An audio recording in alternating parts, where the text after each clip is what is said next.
Hello FIT2102 students, Tim here. I just wanted to make a little video to walk you through the starter code that we're giving you for the assignment and to help you get your bearings basically.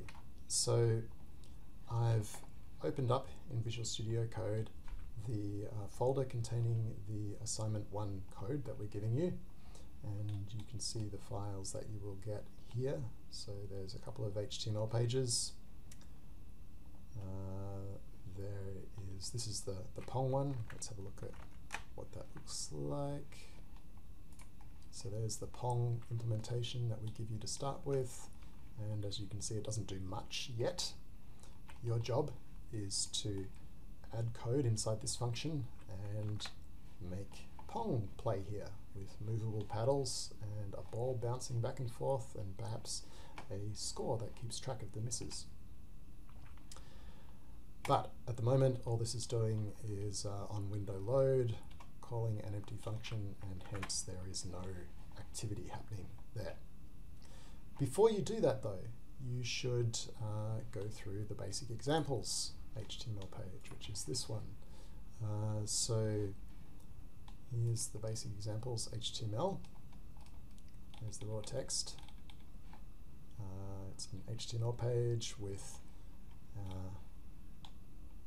it loads some CSS and sets up some styles. Remember this one, so there's a highlight style here on a P tag. Don't worry too much if you've never used CSS before. You actually don't need it for this assignment at all. You can do everything in SVG without CSS if you want. Here's the rest of our code. So there's the P tag that will take the mouse coordinates in that first example. Here are SVG objects for each of the little beige drawing panels that you saw. Okay, let's look at the page again rendered. And the code behind for this happens in BasicExamples.ts. And is a function for each of the interactive elements in the page. So the MousePos events function does this little mouse position tracker. There's an animated rect timer for this one that animates the rect for 1 second. There's a draggable rectangle. And the next one, we can draw rectangles. And the final one would be this function, but right now it doesn't do anything. There you will need to add something. You will need to draw a rectangle just like this one was doing, but then be able to drag that same rectangle around like this one. So actually, all the code to do that essentially is given to you. You'll need to do a bit more work. So what's not given to you when this page first loads, it's using there are 2 versions of each of these functions. One using raw events, one using the observable, and you have observable implementations of the MousePos behavior, the animated rect, and also the drag rect. You have the events code for drawing the rectangles, but you don't have the observable code for drawing rectangles. I want you to try that one on your own as well. But it's not much code to get those working using observable. That is your task, to implement these functions: draw rects observable and draw and drag rects observable. And if it's done nicely, then you will be able to reuse functions that you completed for these 2 observables and be able to implement this, just adding the 2 behaviors to the rectangles directly. We'll see that later. First though, let's go back to the first example, our mouse coordinates tracker. So how does that work? Let's open up the developer tools on this page. Hope this is big enough for you to see. Let's get rid of the console and just look at the HTML. So here's the HTML as rendered, and this is nice in Chrome. You can hover over in the Elements panel of the developer tools. You can hover over each of the elements in the HTML and see them highlighted in the rendered page above. So when we hover over the P element here, P for paragraph, so this is a little paragraph of text, and you can see that this P element, so P is the tag name, and it has an ID property, which is a unique identifier for this element, for this HTML element across the whole file. And you can see that this P is called POS, and that in our code behind, in our event-based code behind, is how we get that text element, that P element, from the document object. So each HTML page is backed by a thing called a document object model, and this document object is in the global namespace of all Java embedded in web pages. And so we call the get element by ID and use that POS ID to find that paragraph element on the page and load it into this POS variable. So TypeScript has given us a type for POS, which is an HTML element. And then we take our document again and we add an event listener to the document. So this is how we add action based on events like mouse moves or keyboard presses, and we specify them by name. So all the elements have their own event handlers. This one we're adding at the top level of the document, and we're adding so that we can get that mouse position from anywhere inside the page. That's what adding it to the top level achieves. And we specify the event by name, mouse move, and then we pass in a function. In this case, it's written as an arrow function. There's TypeScript giving us our type, and we see that this function is taking a mouse event, which is the E, and it's executing this code over the properties, using the properties associated with the mouse event to find the coordinates of the mouse, which is specified by the client X and client Y properties of that mouse event, client being the web browser, and so those coordinates are relative. They start at 0 on the left hand side of the browser window and grow to the right, and obviously X is the horizontal coordinate, Y is the vertical coordinate. We construct a string by appending them either side of a comma and a space, and we load that into the P variable, which has type string, TypeScript tells us. And then we take that string and set the content of that POS paragraph to be this text. That's how that works. And then the logic that makes it turn red is that when client X is greater than 400, we add a CSS highlight. Don't worry too much about that if you're not familiar with what CSS is, but you can see it. You're not going to need CSS for the assignment. You could use it if you want, but it's not necessary. In fact, all the HTML operations is hidden away if you want it to be. I'll give you another bit of code here that wraps SVG modifications. We'll go through that later. So you don't need to do much HTML programming directly. We've given you all the code for that. We've given you wrappers for all that that are very easy to use. But here we make this code turn red. We'll see that when the mouse position goes greater than 400, it goes red, and down below it gets this highlight class set, the CSS class highlight.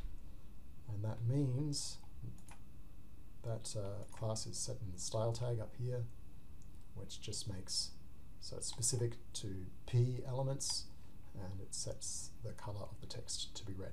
That's all you need to know.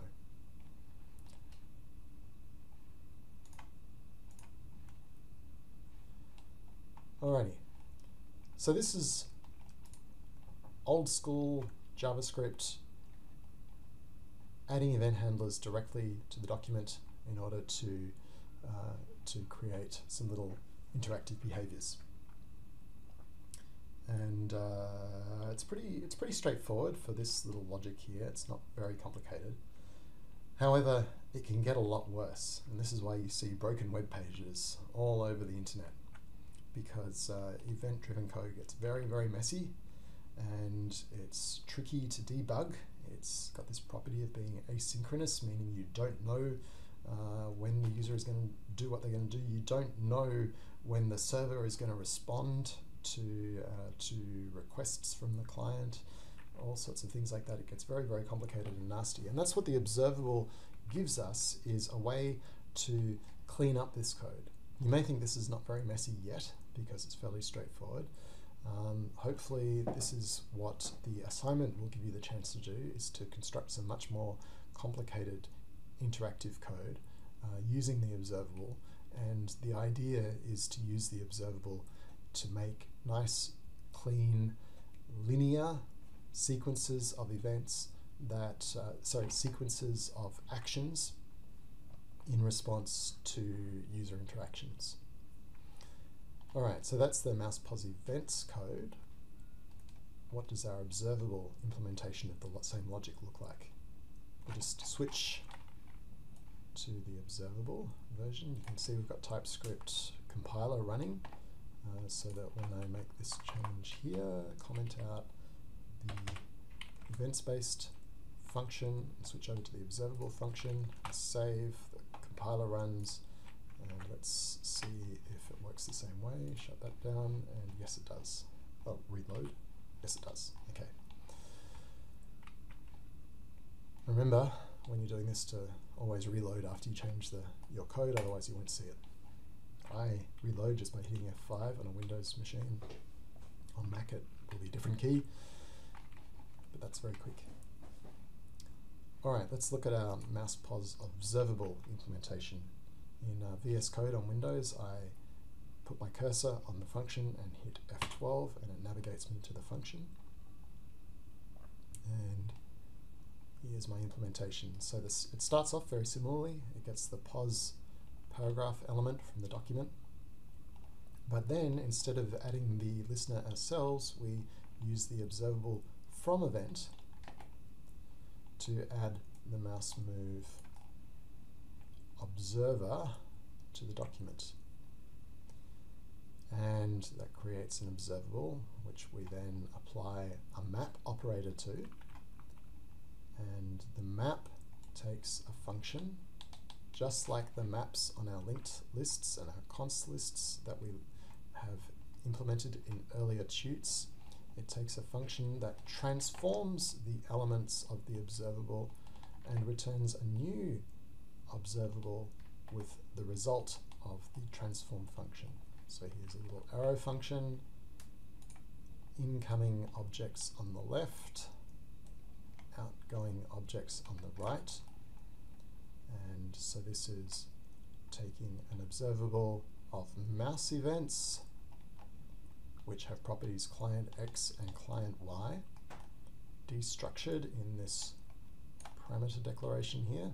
So we just grab out the client X and client Y directly as local variables, can see they have type number.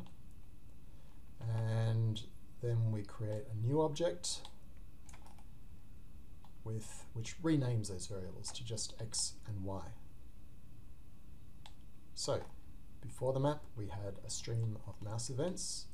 After the map we have a stream of objects with x and y properties. Just a renaming, just to simplify things a little bit. Then taking this observable with x and y objects, we create 3 branches. The first branch maps the x and y objects to strings. So after this map here, we have a string with the x comma separated from the y, and then we subscribe.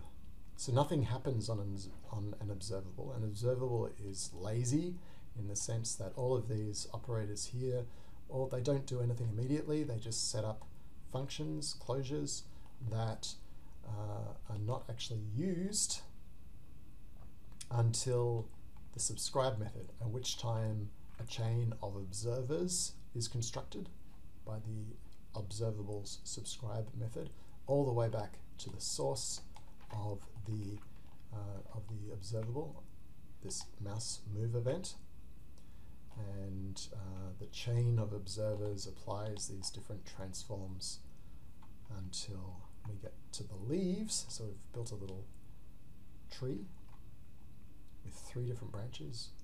Our first branch maps x and y objects to strings, and then the subscribe method sets the text of the pos to be that string, as we saw. Now, an important style thing we've done here is, an important thing we've done stylistically here is that we have limited our effectful functions, our functions which have side effects that are not pure, to be inside the functions that we pass to subscribes. So our effectful code happens inside is specified by the subscribes. Everything else is benign little maps and filters and things. And that keeps our code relatively simple. We know exactly where to look to find code that actually does stuff. That way, if something goes wrong, we can work back from there, back up our chain. And okay, so our conditional logic is based on these 2 branches of the filters. They're mutually exclusive, the conditions that we've given, either x greater than 400 or x less than or equal to 400. And depending on which, we either add or remove the highlight class, the highlight CSS class. And that's it. That's it for that example. So I'm going to take a break there, and then later we will look at the other functions in this basic examples set.